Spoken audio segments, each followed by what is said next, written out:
Ironically, Larry came to speak at Rochester Rotary on August 10th. And I have to say it was a record attendance, if I'm not mistaken. How do you distill a man who was as full of life as Joe Floreano into just a few words? Joe came here at the age of 31 to oversee the construction of the convention center and then to run it once it opened. A daunting task for such a young man. But Joe dove into that job with the same passion, vigor, and sense of excellence that he tackled every task he ever took on. As his successor, Jim Brown, put it beautifully, I might add, mediocrity was not in Joe's vocabulary. The convention center became known for its consistently high level of quality, and over the years, Joe became a national leader in the hospitality industry. Joe's strong commitment to the community drew him to become a Rotarian, and he rose through the ranks to serve as president of the Rochester Rotary. His work on the Sunshine Camp, our Rotary clock outside, the Sunshine Gala, and his involvement with Rotary's Roberto Clemente School No. 8's partnership was significant. I would like to ask Jim Brown, Executive Director of the newly renamed Joseph A. Floreano Rochester Riverside Convention Center, to come to the podium.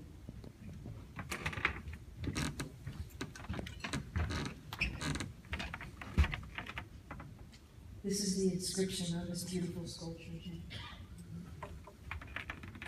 Joseph A. Floreano, in fond memory of your excellence, leadership, and humor, beloved, honored, and greatly missed. Humor is the key word here. He was a funny guy. He had a lot of funny stories for Aunt Antonetta, wherever you are, about the construction of this building. I wish I could have been a fly on the wall.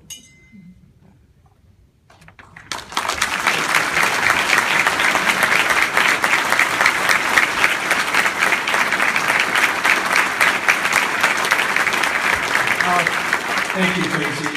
Just quickly, first of all, I want to thank, I want to say that fortunately Carol Floreano and their kids, Jason and Tony, couldn't be with us here today, but they send their deepest appreciation and thanks for this wonderful recognition. And I also just wanted to comment on what Tracy said. Humor was just such an appropriate thing to put on that inscription and for this recognition. Joe used humor in a way that just doesn't seem natural in business, but it was an integral part of his success as a leader. And you don't usually hear about that when you talk about leaders. You hear all the other traits, but humor was key for Joe. And he used it not only with the staff, he used it with our clients, with our guests, always in a way to relieve stressful situations, which in this business are very, very common and daily. Now, of course, Joe caused most of the stress to begin with, but that's another story. But I really just, again, thank you so much. And Joe always said, don't take yourself too seriously and never lose your sense of humor. And I think of all the things that I think about when I think about Joe, that's one of the things I'm going to miss about him the most, and I'm sure a lot of people in this room will feel the same way, is we will miss his humor. So thank you.